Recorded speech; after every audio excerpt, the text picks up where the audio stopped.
Mud, screaming, banana leaves flailing, and one name screamed out in a frenzied a cappella, Fred Matiang'i. Hey Matiang'i, hey Matiang'i. What do a gospel artist banned by the Kenya Film Classification Board, a napier grass and a banana field in Nyamira, and a possible 2027 presidential bid have in common? The answer?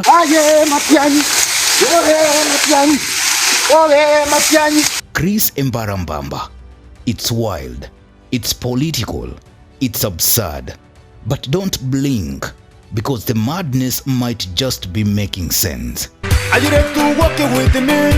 In early 2024, the Kenya Film Classification Board dropped the hammer on gospel artists Chris Embarambamba and William Getumbe.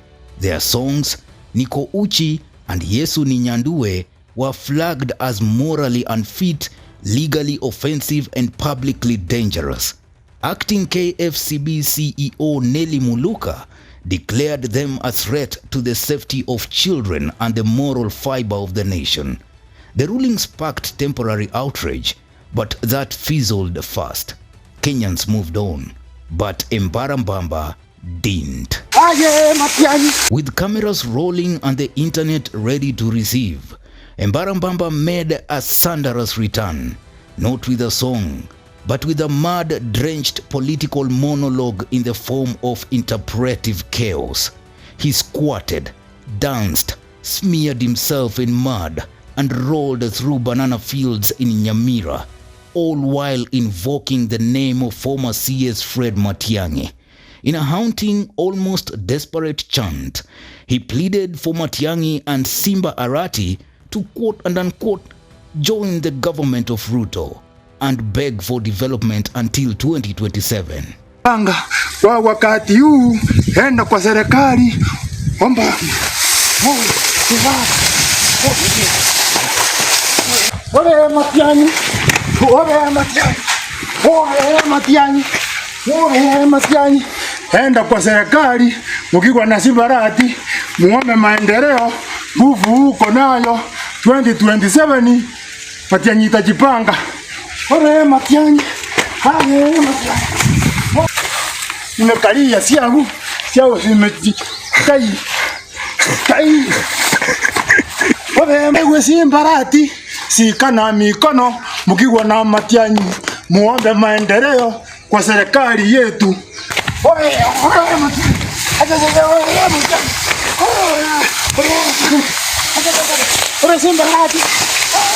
This wasn't random madness. This was performance art, albeit an extreme version. Embarambamba's antiques, often written off as lunacy, carry with them a very peculiar pattern. Outrageous actions, viral reaction, hidden message. Mad, traditionally symbolic of shame or degradation, here becomes a stage. The banana plantation, rural, neglected, stripped of dignity, mirrors his cry for attention to the forgotten counties. He's screaming through symbolism, not for views perhaps, but for ears. Hey Matiang'i, hey Matiang'i, sikiza kwa makini, sikiza kwa makini Matiang'i, sikiza kwa makini, sikiza kwa makini. China uko nayo, sikana mikono, pamoja na Simba Arati, muingie kwa serikali, muombe maendeleo. 2027 Matiang'i itajipanga, lakini kwa saa hii China uko nayo, nguvu uko nayo, ingia kwa serikali, omba maendeleo. Omba maendeleo hapa Kisii kwetu, pale Nyamira kwetu, yote ing'are. Hey Matiang'i, hey Matiang'i, hey Matiang'i, hey Matiang'i, hey Matiang'i. Sikiza kwa makini, sikiza kwa makini Matiang'i, sikiza kwa makini, sikiza kwa makini. Fred Matiang'i, once President Uhuru Kenyatta's enforcer-in-chief, disappeared into political silence after the 2022 elections. But on May 2nd, 2025, in Kisii Stadium, he made a bold declaration. He's running for president in 2027. He's back. And Embarambamba noticed. In his muddy madness, The gospel artist seems to be positioning himself as the unlikely prophet of Gusii unity. He wants Matiang'i and Arati to join forces, not against Ruto, but within his government. It's political irony delivered with spiritual urgency, only by Embarambamba. Let's be clear, Chris Embarambamba is insane. Maybe he is. At least not in the way many assume. He's previously clarified that his chaotic dances and stage dives are deliberate. They are exaggerated to make a point. In a world where calm artists are ignored, Embarambamba forces you to watch. He's challenging Kenya's elite. You don't hear us when we are clean, so maybe you listen when we are dirty. 2027 Matiang'i itajipanga. Ore Matiang'i. Hale Matiang'i. Nimekalia siagu zimekai. Ore mewe Simba Arati. Sikana mikono mkiwa na Matiang'i. Muombe maendeleo kwa serikali yetu. Ore Matiang'i.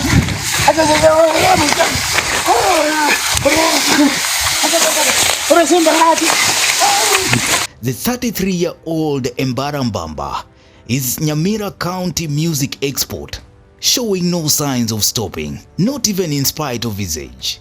He can dance in the mud like a madman. He can run around in circles in a banana and napier grass plantation.